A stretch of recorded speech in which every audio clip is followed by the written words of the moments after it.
বন্ধুরা, এই আগের ভিডিওটায় কুণ্ডলী দেখলে আপনারা বুঝতে পারবেন এটা আমার একটা বন্ধুর কুণ্ডলী।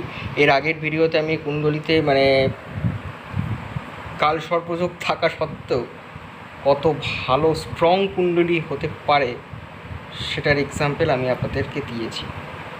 আপনারা যারা জ্যোতিষ মোটামুটি জানেন তারা জানেন যে কাল সর্পযোগ হচ্ছে রাহু কেতুর একদিকে যখন সব গ্রহ চলে আসে, সূর্য চন্দ্র মঙ্গল বুধ বৃহস্পতি শুক্র শনি, আর আরেক দিকটা ফাঁকা থাকে, সেটাকেই বলে কাল সর্পযোগ। কিন্তু কাল সর্পযোগ যে কতটা ভালো যোগ হতে পারে সেটার এক্সাম্পল আমি দিয়ে দিয়েছি, এবং কোনো সেলিব্রিটির চার্ট দিয়ে নয়।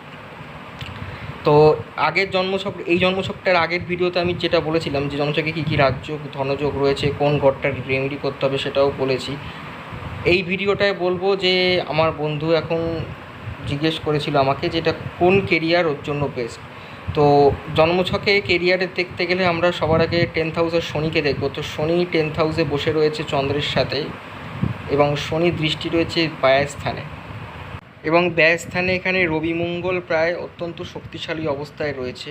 অনেকে বলবে মঙ্গল 12 নম্বর ঘরে মাঙ্গলিক, বাট মাঙ্গলিক কোনো বড় ফ্যাক্টর নয়, অন্তত কেরিয়ারের ক্ষেত্রে তো নয়। এখানে মঙ্গল মিত্র ক্ষেত্রে সক্ষেত্রী সূর্যের সাথে এখানে রয়েছে, সূর্য এখানে বর্গোত্তম পজিশান রয়েছে, ফলে তার ওপর শনির দৃষ্টি পুরোপুরি ইন্ডিকেট করছে সরকারি চাকরি, এবং শনি ষষ্ঠপতি হয়ে দশমে অবস্থান করছে, যেইটা কিনা সরকারি চাকরিকে পুরোপুরি ইন্ডিকেট করে।